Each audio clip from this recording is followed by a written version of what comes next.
안녕하세요. 저는 40대 후반 여자입니다. 저는 남자를 고를 때 신중하게 고르는 편이에요. 요즘 젊은 사람들이 썸이라는 걸 많이 한다고 하잖아요. 제 성격에는 상상도 할 수 없는 일이죠. 확실한 성격이라 그런 것도 있지만 엄마의 영향도 컸어요. 사실 엄마는 아빠한테 속아서 결혼했거든요.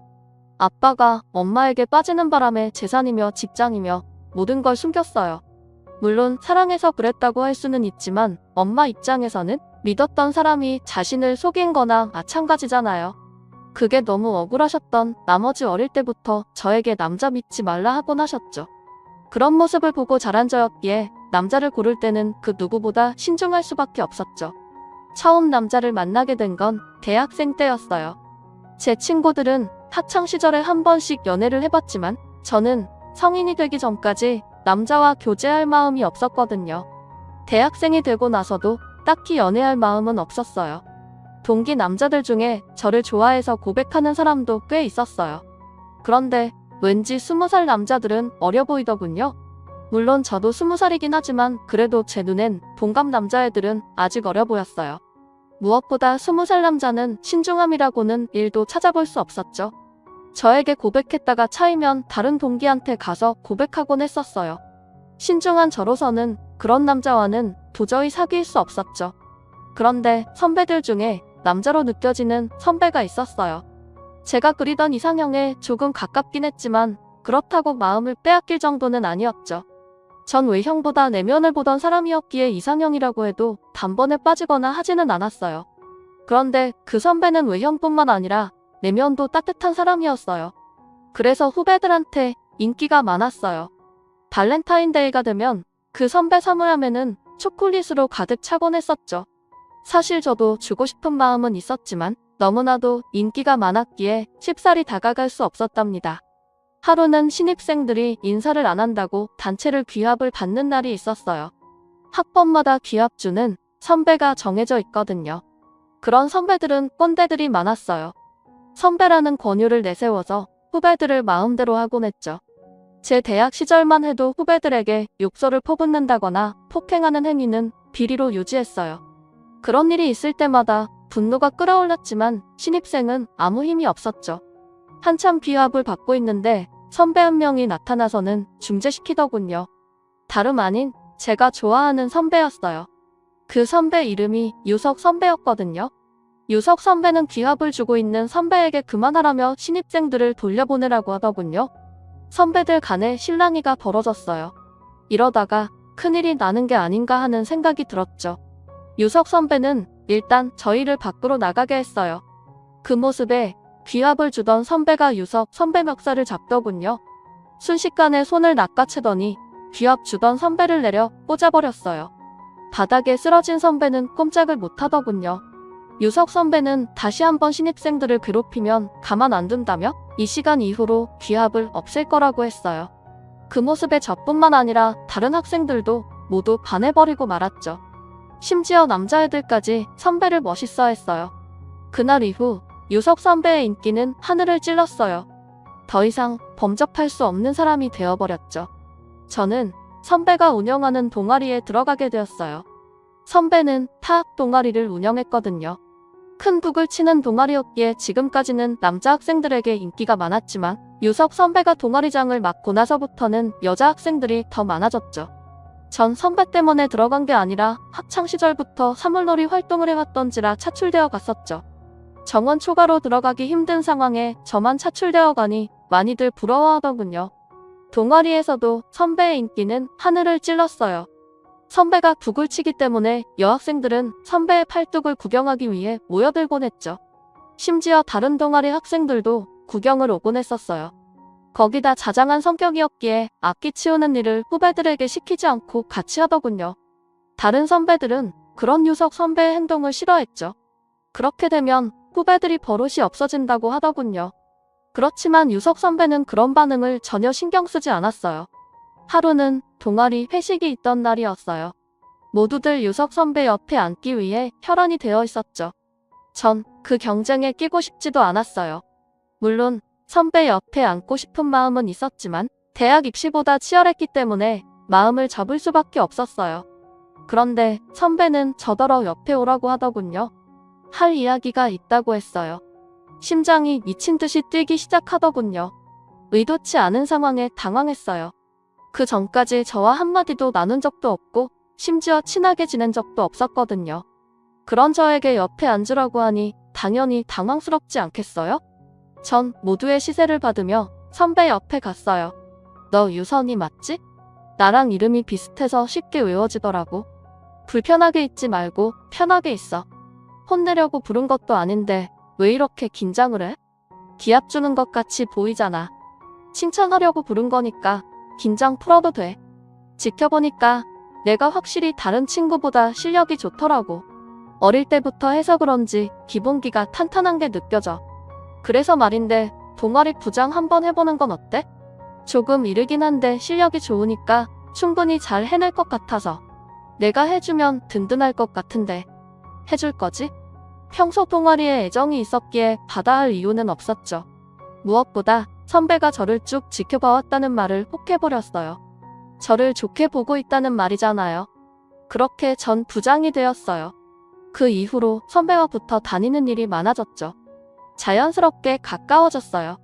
다른 남자가 다가오는 건 부담스러웠지만 선배만큼은 전혀 부담스럽지 않았어요. 지내면 지낼수록 더 좋은 사람이라는 게 느껴졌죠. 무엇보다 반듯한 생활이 마음에 들었어요. 술, 담배도 전혀 하지 않고 수업도 빼먹는 일이 없었죠. 선배에 대한 마음이 더 커져만 갔어요. 그렇지만 소심한 성격이었기에 10살이 좋아한다는 말을 건넬 수 없겠더군요. 그렇게 선배는 졸업을 하게 되었고 전 좋아한다는 말 한마디도 못 해본 채 선배를 떠나보내야만 했어요. 세월이 흘러 저도 어느덧 졸업을 하게 되었고 취직을 하게 되었어요. 일만 하다 보니 건강이 조금씩 안 좋아지는 것 같더라고요. 그래서 등산 동호회를 가입했어요. 그런데 이게 웬일인가요? 거기서 유석 선배를 다시 만나고야 말았죠. 신기하게 또다시 동호회에서 만나게 되었더군요. 보통 인연은 아니라고 생각했어요. 선배는 저를 보자마자 많이 이뻐졌다며 반가워하더군요. 선배를 보니 예전의 감정이 슬쩍 돋아나는 기분이었어요. 등산을 하면서 저희는 급격히 가까워졌어요. 타지에서 혼자 생활했던지라 기댈 곳이 필요했는데 때마침 유석 선배가 다시 나타난 거죠. 사회생활을 해서 그런지 예전처럼 소심하게 행동하지 않았어요. 선배는 당돌해진 저의 모습을 보며 좋아하더군요. 저희는 또다시 급격히 가까워지기 시작했고 이번에는 제 마음을 솔직하게 말했어요. 그렇게 저희는 긴 시간을 돌고 돌아 결국 만나게 되었어요. 학교 다닐 때도 그랬지만 여전히 반듯한 사람이더군요. 그런데 조금 이상한 부분이 있었어요. 유독 엄마를 많이 챙기더군요. 데이트하는 도중에는 엄마하고 통화를 하더군요. 처음에는 그 모습이 보기 좋았어요. 엄마와 친하게 지내는 아들의 모습이 보기 좋잖아요. 그런데 제가 생각했던 것보다 너무 자주 연락을 하는 거예요. 결혼까지 생각하고 있었기에 그 모습이 조금 불편하긴 했지만 그렇다고 뭐라 할 수 있는 건 아니잖아요. 결혼하면 괜찮아지겠거니 하고 넘겼어요. 그렇지만 아직까지는 결혼에 대한 확신이 없었어요. 남자친구가 얼마를 버는지도 자세히 몰랐거든요. 저보다는 잘 버는 것 같았지만 왠지 모르게 수입을 숨긴다는 생각이 들었어요. 결혼하기 위해서는 무엇보다 경제적인 부분을 공유하는 것이 중요하잖아요. 하루는 남자친구가 조금 이상하더군요. 좋은 식당을 예약했다며 마치고 저녁을 먹자고 했어요. 누가 봐도 프로포즈를 위해서 예약한 식당 같았어요. 전 속아주는 척을 했죠. 왠지 모르게 내심 기대가 되더군요. 아니나 다를까 제 생각대로 프로포즈를 하더군요. 멋지게 반지를 꺼내면서 결혼을 해달라고 하더군요. 속으로는 기쁘지만 겉으로는 너무 기뻐하진 않았어요. 그런데 아무리 봐도 반지가 너무 비싸다는 느낌이 들었어요. 제가 생각하는 범위의 가격이 아닌 것 같더군요. 물어봐야 할지 말아야 할지 고민을 하다 결국 물어봤어요. 오빠 그런데 이거 반지 비싼 걸로 알고 있는데 얼마야? 너무 무리한 거 아닌가 싶어서. 내 성격 알잖아. 이런 비싼 거 필요 없는데. 괜히 내 생각해서 그런 거면 다른 거라도 상관없어. 걱정하지 마. 내가 이 정도 반지 해줄 능력 없는데 결혼하자고 했겠어? 비싸긴 해도 충분히 내가 감당할 수 있는 금액이니까 부담스러워하지 마. 설마 부담스럽다고 결혼 안 하고 그러는 건 아니지? 결혼을 할 사이인데 얼마나 버는지는 알아야 할 것 같아서 물어봤어요. 오빠 결혼까지 약속한 사이면 대충 얼마 버는지는 다 알잖아. 그런데 난 오빠가 얼마 버는지 모르거든. 단지 사는 거며 하고 다니는 거 보면 내가 생각하는 것보다는 훨씬 많이 버는 것 같다는 생각이 들어서 도대체 얼마를 벌면 그런 반지를 살 수 있는 거야? 너 지금 나 의심하는구나? 충분히 그럴 수 있지. 일반 회사원 치고는 내가 좀 많이 쓰긴 해. 그런데 걱정할 필요 없어. 나쁜 짓 한 것도 아니고 내 돈으로 한 거니까. 사실 비트코인으로 크게 벌었거든. 회사 다니며 모은 거랑 엄마가 준 거랑 해서 투자를 했는데 생각보다 수입이 크게 났어. 그러니까 너무 걱정하지 않아도 돼. 뭐? 오빠 원래 그런 거 하는 성격 아니었잖아. 그냥 투자한 건데 그런 성격이 따로 있나? 돈 벌고 싶은 사람은 누구나 그럴 수 있는 거지. 너무 위험하게 생각하지 마. 불법도 아니고 이걸로 돈 버는 사람 많다니까. 그리고 난 안정적이게 하고 있어서 걱정 안 해도 돼. 지금까지 잃은 적 한 번도 없어. 내 친구들 중에서는 딴 사람 아무도 못 봐서 그런 거지. 결혼하고는 안 했으면 좋겠어. 난 개인적으로 그런 건 딱 질색이야. 알겠어. 결혼하면 안 할 테니까 걱정 말고 행복하게 살 고민만 해. 비트코인이 불법은 아니지만 불안하긴 하잖아요. 그리고 결혼하고는 다들 안정적이고 싶잖아요. 남편이 비트코인을 한다면 좋아할 부인이 어디 있겠어요. 결혼을 하면 절대 손재지 않을 거라는 확답을 받아낸 뒤 저희는 결혼을 하게 되었습니다. 생각보다 신혼집 구하는데 어려움을 겪었던지라 잠시 동안은 오빠가 살던 집에 머무르기로 했어요. 좁은 집에 같이 살다 보니 불편한 점이 한두 가지가 아니더군요. 어서 빨리 집을 구해 나가야겠다는 생각뿐이었어요. 그런데 오빠는 집을 구할 생각이 전혀 없어 보이더군요. 거기다 하루 종일 핸드폰만 만지고 있었죠. 제가 알던 옛날의 모습이 아니었어요. 같이 있을 때나 밥을 먹을 때도 온통 핸드폰만 바라보고 있었어요. 하루는 핸드폰을 뺏어봤죠. 제 생각대로 비트코인을 하고 있다군요. 결혼 전 하지 않겠다는 약속을 어긴 것이었죠. 오빠, 내가 이거 하지 말라고 했지. 결혼하자마자 약속을 어기면 어떡해. 이런 사람인 줄 알았으면 진작에 결혼 약속하지 않았어. 원래 이런 사람 아니었잖아. 도대체 비트코인이 뭐라고 사람을 이렇게 만들어 놓는 거야. 유선아, 걱정 마. 이번 상승만 끝나면 바로 뺄 거야. 내가 혼자 좋으려고 이러는 줄 알아? 우리 신혼집은 남부럽지 않은데 가야 할 거 아니야. 이번만 잘 버티면 좋은 아파트 장만할 수 있으니까 걱정 말고 조금만 기다려줘. 이것만 끝나면 절대로 안 할게. 맹세한다니까? 미쳤어? 거기 우리 신혼집 돈까지 다 넣었다는 거야? 거기 오빠 돈만 있는 거 아니잖아. 도저히 못 참아. 어서 빼. 당장 그 돈 안 빼면 나 오늘이라도 이혼할 수 있어. 내가 무슨 도박을 하는 것도 아니고 왜 그러냐? 그리고 지금까지 한 번도 잃은 적 없다고. 난 항상 안전하게 하니까 잃을 거 없어. 흥분 가라앉히고 한 번만 딱 믿어주라. 내가 보기에는 내가 너무 세상 물정을 모르는 것 같아. 요즘 같은 시국에 코인 안 하는 사람이 어디 있냐? 그러지 말고 이번 한 번만 딱 눈 감아주라. 어떻게 해서든 원금은 안 잃게 해놨으니까 걱정 안 해도 돼. 원금은 건칠 수 있다는 말에 혹하더군요. 결국 저는 조금 지켜보기로 결심했죠. 원금만 잃지 않는다면 나쁜 장사는 아니라고 생각했거든요. 어쩔 수 없이 지켜보기로 마음먹었죠. 그러던 어느 날 퇴근 시간이 지났는데도 들어오질 않더군요. 연락을 해도 받지 않았어요. 밤늦게 되도록 아무 소식이 없더라고요. 점점 불안해지기 시작했어요. 남편과 연락이 닿을 수 있는 사람은 모조리 다 해봤지만 아무도 남편의 행방을 아는 사람은 없었어요. 불길한 예감이 들더군요. 머릿속을 스쳐 지나가는 생각이 하나 있더군요. 바로 코인이었죠. 혹시나 코인이 잘못되는 바람에 남편이 나쁜 마음을 먹지 않을까 생각했어요. 경찰에 신고를 해야 할지 말아야 할지 망설여지더군요. 그렇게 아침까지 이러지도 못하고 저러지도 못한 채 발만 동동 굴렀어요. 그때 시어머님께서 전화가 오셨어요. 유석이 지금 우리 집에 와 있어. 너무 걱정하지 말거라. 술이 떡이 돼서 들어와서는 한참을 울더라고. 이놈이 글쎄 신혼집 장만해야 하는 돈을 비트코인으로 다 날렸다지 뭐냐? 도저히 너한테 말할 용기가 없어서 날 찾아와서 도와달라며 한참을 매달리다 이제 겨우 잠들었어. 어쩌겠냐? 이렇게 된 거 받아들일 수밖에. 신혼집은 내가 알아서 장만해 줄 테니 유석이 너무 혼내지 말고 액땜했다고 생각해. 한두 푼도 아니고 그 큰 돈을 액땜했다고 생각하는 게 말이 되는 건가요? 너무나도 큰 배신감에 당장이라도 이혼을 하고 싶은 마음이 생기더군요. 남편은 제가 예전에 알던 성실한 사람이 아니었어요. 코인을 하면서 돈을 아주 쉽게 보더군요. 진지하게 알아보고 결혼하지 말았어야 하는 건데. 그래도 다행히 살아는 있더군요. 사람이 불안해지니까 오만같이 생각을 하게 되더군요.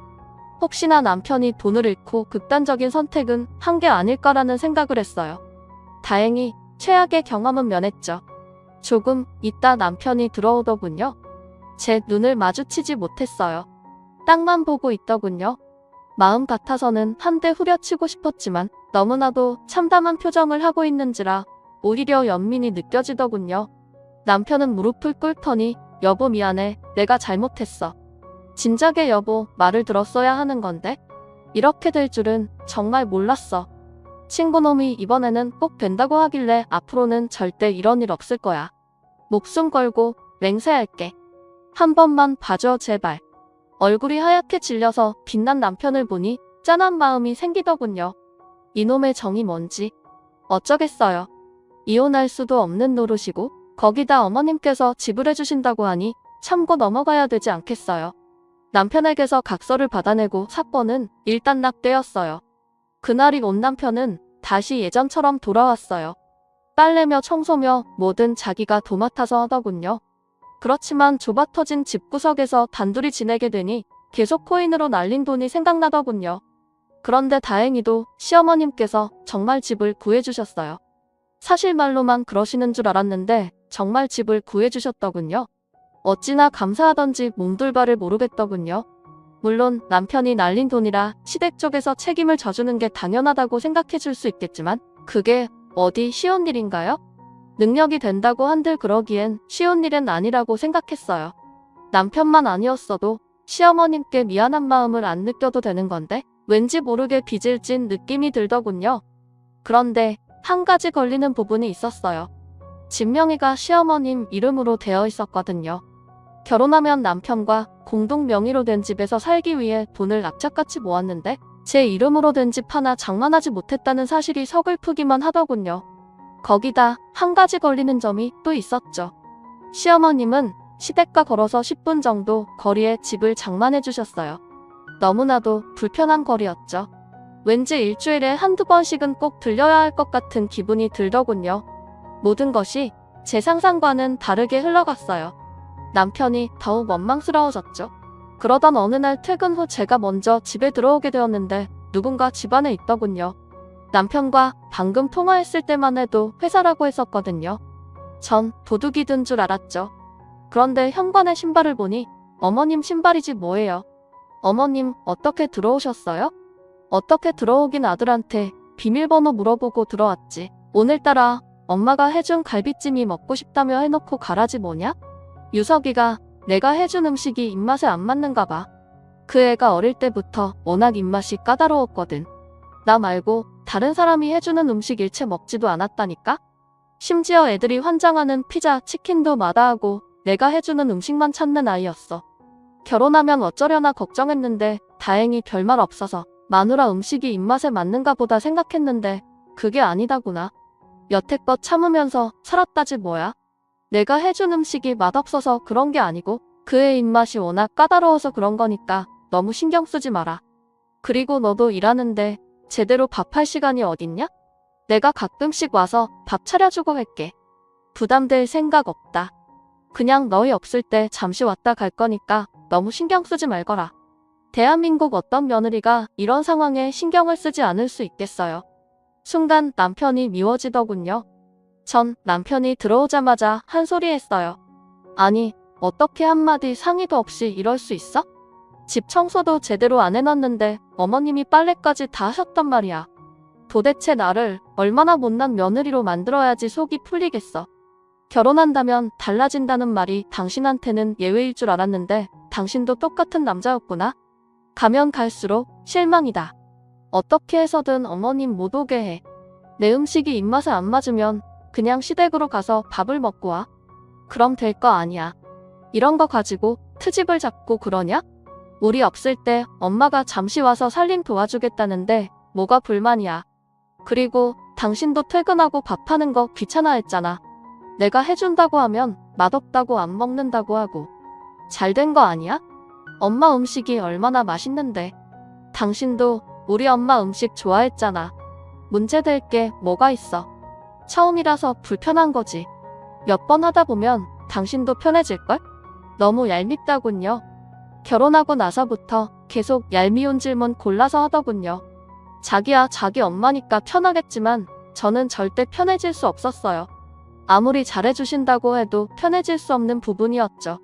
그날 이후 시어머님은 시도 때도 없이 집을 방문하셨어요. 전 언제 시어머님이 오실 줄 모른다는 불안감에 편히 집에 있을 수 없었어요. 하루는 어머님께서 저희 집에서 보낸 김치를 드시고는 이거 사돈이 직접 담그신 거니? 액젓을 조금 많이 넣는 스타일이신 것 같네? 유석이는 이런 거 잘 못 먹거든. 너는 어차피 김치도 잘 안 먹는 것 같다구만. 이제부터 사돈한테 김치 보낼 필요 없다고 해라. 이제부터 내가 다 담글 테니 걱정할 거 없다. 너 저번에 내가 해준 김치 맛있다며 담그는 법 좀 알려달라고 하지 않았냐? 이제 집도 가까우니 굳이 알려줄 필요 없이 내가 담가서 가져다 주마. 바깥이라면 김치 안 담아도 돼. 힘들고 시간 낭비야. 제가 김치를 잘 먹는 편은 아니지만 그래도 가끔씩은 먹거든요. 시엄마 김치는 예의상 맛있다고 한 거지 제 입에 맞는 건 친정엄마가 해준 김치였어요. 그런데 어쩌겠어요. 어머님이 저렇게 말씀하시니 안 된다고 할 수도 없는 노릇이잖아요. 김치는 그렇다 치지만 점점 다른 것에도 손을 대기 시작했어요. 하루는 퇴근을 하고 돌아왔는데 가구 구조가 바뀌어 있다군요. 어머님, 이게 무슨 일이에요? 이거 이렇게 놓으면 더 불편한데. 집에서 작업 편하게 하려고 일부러 침대 옆에 책상 놓은 건데 작업하다 자보면 바로 침대로 누울 수 있게 한 거거든요. 책상은 창문을 바라보고 놓는 게 좋은 거래. 탁 트인 경치를 바라봐야지 좋은 기운이 들어온다는구나. 방에서는 잠만 자고 책상은 이곳으로 빼는 게 훨씬 보기 좋아. 잠자는 곳인데 옆에 지저분하게 그게 뭐니? 선들도 엉켜있고. 내가 정리하는 애는 기똥차게 하거든. 바깥일이랑 마찬가지로 집안 살림도 계속해야지 느는 거야. 그건 알겠는데요. 그래도 여기는 제가 생활하는 공간이잖아요. 무엇보다 제가 편한 게 우선인데 이러시면 어떡해요. 집이 남한테 보여주는 공간도 아니고 자기 편하자고 사는 공간인데 이렇게까지 하시는 건 아니라고 봐요. 내가 지금 나조차고 이러는 줄 아니? 너희 퇴근하고 들어왔을 때 집 깔끔하면 얼마나 좋아? 다 너희들 위해서 이렇게 하는 건데 참 섭섭하게 말하는구나. 정 마음에 안 들면 내가 다시 다 바꿔놓으마. 그럼 되는 거지? 아니에요, 어머님. 제가 좀 신경이 날카로웠나 봐요. 다시 보니 어머님께서 해놓으신 게 훨씬 깔끔하게 보기 좋은 것 같네요. 고생 많으셨어요. 그래도 다음에 이런 일 하실 때는 상의 한 번만 해주세요. 어머님이 워낙 서운해하시길래 넘어가긴 했지만 이게 서운해할 일인가요? 누가 봐도 시어머님이 너무 과한 행동을 한 게 아닌가요? 사실 시어머님이 이렇게까지 하는 데는 이유가 있었어요. 시아버님이랑은 이혼을 하시고 혼자서 지내셨거든요. 제가 생각하기에는 집을 해주신 것도 홀로 지내는 게 외로워서 그러신 것 같아요. 그렇지만 이건 해도 너무한 거 아니겠어요? 요즘 같은 세상에 이러는 시엄마가 어디 있겠어요. 남편에게 말해봤지만 얼마나 자기 엄마를 지극정성으로 생각하던지 저더러 이해하라고 하더군요. 연애 때 진작에 알아봤어야 하는 건데 엄마에게 지극정성인 남자들은 부인을 힘들게 한다고 하잖아요. 옛말은 하나도 틀린 게 없다는 생각이 들더군요. 안 그렇겠어요. 다들 경험에서 나오는 말이니 당연할 수밖에요. 더 이상은 이런 식으로 살 순 없었어요. 어떻게 해서든 남편에게 날린 돈을 마련하라고 했어요. 남편은 지금으로서는 힘들다고 하더군요. 전 더 이상 물러날 수 없어 집 비밀번호를 변경했어요. 남편에게도 알려주지 않았죠. 일을 하고 있는데 어머님께 연락이 와서는 당장 비밀번호를 말하러 가더군요. 저는 말할 수 없다고 했어요. 더 이상 제 허락 없이는 집에 못 들어간다고 했죠. 일하는 내내 계속해서 어머님은 전화를 하시더군요. 전 일부러 받지 않았어요. 퇴근 후 집에 들어갔을 때 전 경악을 금지 못했어요. 어머님이 집에 들어와 계시더군요. 업체를 불러 현관문을 뜯어버리신 거지 뭐예요. 너무나도 당혹스러웠어요. 어머님은 저를 보시더니 너 지금 나랑 장난하는 게야? 내 멋대로 현관 비밀번호를 바꾸면 어쩌자는 거야? 내가 오는 게 그렇게도 싫었니? 그럼 진작에 말을 하던가. 꼭 이런 꼴을 봐야 하겠어? 제가 미리 말씀드렸잖아요. 제 허락 없이는 이제 이 집에 못 들어온다고요. 그게 그렇게 어려우세요? 제가 있을 때 오시면 되잖아요. 집주인이 오지 말라는데 굳이 오셔서는 이런 사달을 내셔야만 했어요? 너 지금 뭐라고 했냐? 말은 바로 해야지. 집주인은 나지. 이 집 명이 누구로 되어 있는지 이 전화본데 내 이름으로 되어 있어. 허락을 해도 내가 하든가 말든가 하는 거지 어디서 내 멋대로 행동하고 있어? 힘들 때는 고맙다면서 어쩔 줄 몰라 하더니만 내가 몇 번 해서 집안일 좀 해줬다고 토라져서는 이러는 게 웃기지도 않니? 너 지금 뭐라고 했냐? 말은 바로 해야지. 집주인은 나지. 이 집 명이 누구로 되어 있는지 이 전화본데 내 이름으로 되어 있어. 허락을 해도 내가 하든가 말든가 하는 거지 어디서 내 멋대로 행동하고 있어? 힘들 때는 고맙다면서 어쩔 줄 몰라 하더니만 내가 몇 번 해서 집안일 좀 해줬다고 토라져서는 이러는 게 웃기지도 않니? 너 지금 나랑 기싸움 하자는 거냐? 도대체 내가 못해준 게 뭐가 있어서 이런 꼬락서니를 비우는 게야? 물론 내 아들이 돈 날려서 억울하긴 하겠지만 너도 책임이 없다고 할 수는 없지. 부부 생활에 한 사람의 책임이란 없다. 결국 너도 그걸 허락해줬으니 이런 일이 벌어지는 거 아니냐? 현관문까지 뜯고 들어와서는 적반하장으로 나오시는 어머님의 모습을 보고 있자니 한숨밖에 안 나오더군요. 더 이상은 이 집구석에서 살기 싫었어요. 그냥 좁아터진 집에 살더라도 아무런 간섭도 받지 않고 살고 싶었죠. 어머님 집 해주신 건 고마운데 누가 해달라고 했어요? 그리고 어머님도 그 애한테 비트코인 해보라며 부추기셨다면서요. 다 들었어요. 처음에 시작한 계기도 어머님이 해보라고 해서 했다고 하던데요. 집 구해주신 것도 미안하셔서 그런 거 아니에요? 저희 신혼집 못 구한 건 어머님도 어느 정도 책임이 있으신 거예요. 너 지금 말 다 했냐? 이제야 본색을 드러내는구만. 오냐오냐 해주니까 아주 머리 끝까지 기어오르라고 해? 지금까지는 밖에서 일하고 들어온다고 봐줬는데 더 이상은 그러면 안 되겠어. 앞으로는 내 마음대로 왔다 갔다 할 거니까 그렇게 할 거라. 한 번만 더 비밀번호 변경했다가는 그땐 정말 가만 안 있을 줄 알아. 이럴 거면 처음부터 집을 구해주지 말던지. 남편에게 이 사실을 말하니 남편은 오히려 어머님 편을 들더군요. 순간 혈압이 치솟아 올랐어요. 어릴 때부터 부모님이 싸우는 걸 보고 있으면 절대 아빠 같은 남자는 안 만나야지 맹세를 했는데 아무 소용이 없더군요. 이렇게 신중히 고르고 고른 남자마저도 이 모양이니 결혼은 마치 로또라는 생각이 들더군요. 남편은 어머님이 이혼하시고 적적하셔서 저런 거라며 계속해서 시어머님 편을 들었어요. 도대체 뭐가 당당해서 저러는 건지 이해가 안 되더군요. 그럼 당신이 애당초 이런 일을 만들지 말던가. 이게 다 당신 때문에 벌어진 일 아니야? 또 코인 얘기하려고? 그만 좀 해라 제발. 언제까지 우려먹으려고 그러니? 내가 손발이 닳도록 사과했잖아.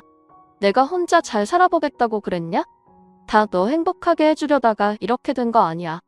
그런데도 계속 그렇게 삐딱하게 굴고 싶어? 그리고 다른 집 같았으면 이 정도 집 장만해 주지도 못했어. 우리 엄마 정도 되니까 해주시는 거지. 입장 바꿔서 당신이 돈 다 날렸다 치자. 그럼 어떻게 됐을 것 같아? 장인어른 장모님이 이런 집 장만해 주셨겠어?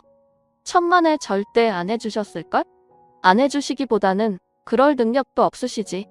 이제야 남편의 본 모습을 알게 되었어요. 속으로는 저의 집을 야보며 살고 있었던 거예요. 남편이 실체를 알게 된 이상 결혼 생활을 이어나가는 건 불가능했어요. 이미 한 번의 큰 잘못으로 남편에 대한 신뢰가 크게 떨어진 상태에서 이런 일까지 생기니 더더욱 같이 살 마음이 사라지더군요. 이혼을 해야겠다는 확신이 들었어요. 전 그날 보러 집을 나가버렸어요. 남편에게는 전화로 이혼 통보를 했어요. 그제서야 잘못했다 하더군요. 다시는 이런 일 안 만들겠다며 예전과 같이 빌기 시작했어요. 집을 나가고 부모님 집에서 머물렀거든요. 그런데 거기까지 찾아와서 하루가 멀다 하고 비로되는 거예요. 제가 어떻게 이런 남자와 결혼했을까 싶더라고요. 결국 시어머님까지 대동에 찾아왔어요. 시어머님은 마지못해 저한테 잘못했다며 자기 아들이랑 살아달라고 하더군요. 둘 다 어찌나 꼴 보기 싫던지 저는 절대로 마음 바꿀 생각이 없다고 딱 잘라 말했어요. 알아보니 이혼 서연은 충분하더군요. 코인으로 날려먹은 돈 중에는 제 돈도 있었으니까요. 제 의지와는 상관없이 남편이 마음대로 쓰다가 날려먹은 거니까 소송을 하더라도 제게 유리했어요. 심지어 그 금액까지 돌려받을 수 있다고 하더군요. 결국 저는 소송에 들어갔어요. 남편은 법원 앞에서까지 무릎 꿇고 빌더군요. 시어머님도 집을 제 명의로 해준다며 제발 이혼하지 말고 자기 아들과 같이 살아달라고 하더군요. 시어머님도 이혼을 하셨기에 아들만큼은 그런 꼴 당하게 하기 싫었나 봐요. 그러거나 말거나 이미 돌아선 제 마음은 그런 사사로운 감정에 흔들리지 않았죠. 결국 저는 남편과 이혼을 하게 되었고 날려먹은 제 돈까지 다시 찾게 되었어요. 속은 후련했지만 이혼을 하고 며칠 동안은 생송생송하더군요. 당연히 그렇지 않겠어요. 아마 이혼을 하신 분이라면 제가 무슨 말을 하는지 다 아실 거예요. 그렇다고 해서 절대 후회하지는 않아요. 단지 가끔씩 공허함이 몰려올 뿐이죠. 그 공허함을 극복하기 위해 취미생활을 시작했어요. 예전부터 손으로 만드는 걸 좋아해서 가죽 공방을 시작했죠. 그런데 생각보다 적성에 너무 잘 맞는 거예요.